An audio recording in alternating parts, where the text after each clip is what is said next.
kontrol. Nah, sekarang kita belajar dulu kepada jenis kontrol sendiri. Jenis kontrol itu ada macam-macam juga. Ada yang namanya control loop, yaitu adalah bagaimana loop kita membuat kontrolnya. Tadi kita udah lihat salah satu bentuknya control loop itu adalah yang namanya feedback control. Yang tadi kita lihat dengan contoh yang Bu Masna tunjukin itu yang ada di ngendaliin tekanan di pipa. Tapi ada jenis-jenis kontrol yang lain juga. Ada yang pertama itu open loop. Ini nggak selalu sering dipakai. Kalau open loop, itu adalah jenis kontrol di mana kita memberi input kepada controller, dan controllernya itu melakukan perubahan ke proses, tapi kita tidak melakukan pengukuran apapun terhadap outputnya. Sebagai contoh, kalau misalnya open loop, saya pakai contoh sehari-hari, misalnya kalau katakan saya pengen minum, saya bikin teh ya, saya bikin teh. Kalau teh, saya misalnya bilang, saya pengen tehnya manis. Nah, tapi kalau teh manis, itu kan ada beberapa cara saya bikin teh manis. Kalau misalnya saya bikin teh, kan pertama masukin air, terus habis itu masukin kantong tehnya, terus tambahin gula kan ya. Nah, kalau katakan saya pengen mengendalikan manisan, kalau feedback control, itu kan begitu saya masukin gula sedikit, saya coba sisip dengan sendok, gimana sih, udah kemanisan apa kurang manis. Itu feedback. Kalau open loop, tapi kita nggak melakukan pengukuran sekali. Jadi ini kalau misalnya kayak pernah pergi ke warteg, itu kan kalau bikin teh ya udah air, teh, gulanya masukin aja sendok, nggak tahu deh kemanisan apa enggak. Langsung kasihin kepada customer. Itu contoh yang open loop. Kita nggak ngetes langsung, cuma kira-kira doang. Ini bentuk kontrol yang paling tidak akurat dan jarang digunakan. Tapi ada sebagai konsep, yaitu open loop. Yang paling sering itu adalah yang feedback loop. Itu kalau misalnya yang tadi kita bilang, saya misalnya bikin teh, tehnya misalnya saya udah seduh airnya, seduh tehnya, mau ngatur ke manisannya. Saya masukin gulanya dikit-dikit dulu. Pertama masukin setengah sendok, terus coba saya cicipin dulu. Kalau kemanisan, saya tambahin air. Kalau kurang manis, saya tambahin gula. Itu adalah contoh feedback control. Jadi saya ukur outputnya dulu, terus habis itu saya masukin controller, terus baru habis itu saya koreksi. Itu namanya feedback control. Sama seperti yang tadi, kalau kita lihat yang aliran pipa ngatur tekanan. Saya ukur tekanannya, cocok nggak sama set point-nya, kalau nggak saya koreksi. Nah, feedback ini bentuk yang paling sering dipakai kalau misalnya di kontrol proses. Tapi nggak semua proses itu pakai feedback juga, karena feedback ada kelemahannya. Kelemahannya apa? Kalau misalnya saya pakai analogi teh lagi, misalnya katakan saya bikin tehnya itu ke manisan. Kalau udah kemanisan, itu berarti kan saya boros ya bikin tehnya, karena harus terpaksa sedikit tehnya saya buang, terus tambahin air supaya nurunin manisnya. Atau kalau lebih parah, tehnya sendiri saya buang. Nah, ini kelemahan dari feedback. Dia adalah telat respon. Kadang udah terlanjur jadi kesalahan, baru dia ngambil koreksi. Untuk beberapa proses, ini nggak apa-apa. Mayoritas nggak apa-apa. Tapi untuk beberapa proses, ini nggak boleh. Contohnya misalnya outputnya ini adalah temperatur.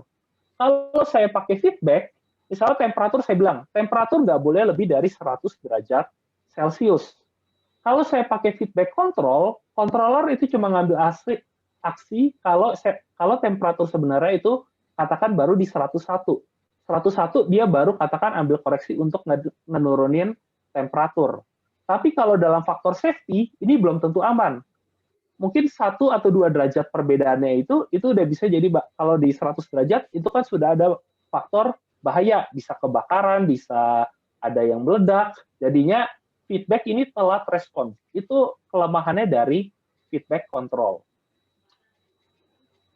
Nah, gimana kalau saya pengen controller yang cepat responsnya, nggak kayak feedback? Nah, itu adalah makanya yang berikutnya yang disebut namanya feed forward control. Kalau feed forward, yang saya ukur itu bukan outputnya, tapi faktor-faktor yang bisa jadi disturbance yang mempengaruhi proses. Ini contohnya feed forward control. Kalau misalnya tadi saya kayak bikin teh, balik lagi ke bikin teh, saya nggak langsung ngecicip tehnya sebelum saya masukin gula, tapi sebelum gulanya saya masukin, itu udah saya pertimbangin. Ini gulanya jenis apa? Gula Jawa, gula putih. Mungkin kalau gula putih kan lebih manis daripada gula yang Jawa. Jadi pengaruhnya seperti itu. Berarti kalau itu harus saya adjust. Saya dikitin gulanya atau saya banyakin sebelum saya masukin, takarannya udah saya takerin sebelum saya masukin. Itu adalah contoh feed forward. Saya proaktif. Saya ukur sebelum saya masukin ke prosesnya. Itu kalau feed forward, responsnya jauh lebih cepat daripada feedback. Kelemahannya feed forward, tetap kita sama kayak open loop, nggak tahu versi akhirnya itu bagaimana. Jadi kalau feed forward itu keuntungannya cepat respon, tapi kelemahannya akurasinya rendah.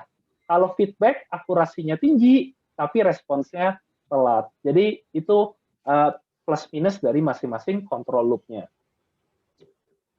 Nah, gimana kalau saya mau dua-duanya, pengen the best of both worlds. Jadi saya pengen respons cepat, tapi saya juga pengen akurat.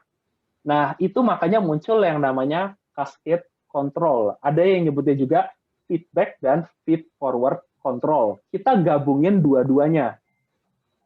Contohnya seperti apa kalau cascade control? Saya ambil contoh seperti ini. Kalau ada yang lihat PNID, misalnya saya pengen ngendaliin level di tangki ini. Jadi balik ke yang contoh tangki, saya pengen ngendaliin level cairan supaya nggak luber, tapi juga nggak ke rendahan. Kalau secara feedback, yang saya ukur apaan? Saya ukur levelnya langsung ya. Kalau misalnya saya mau ini ngejaga levelnya, saya ukur levelnya langsung. Tapi kalau feedback, kelemahannya kan itu kita nggak tahu.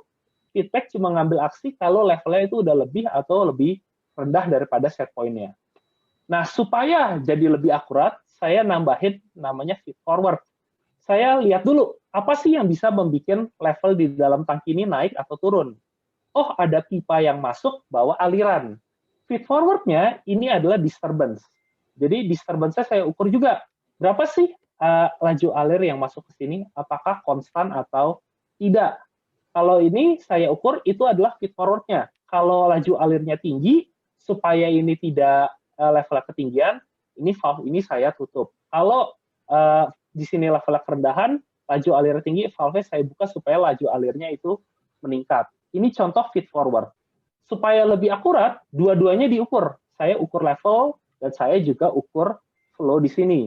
Nanti bukaan valve itu berdasarkan pertimbangan keduanya. Kalau flow-nya di sini misalnya tinggi dan levelnya di sini sudah sesuai, ya ini valve-nya ditutup.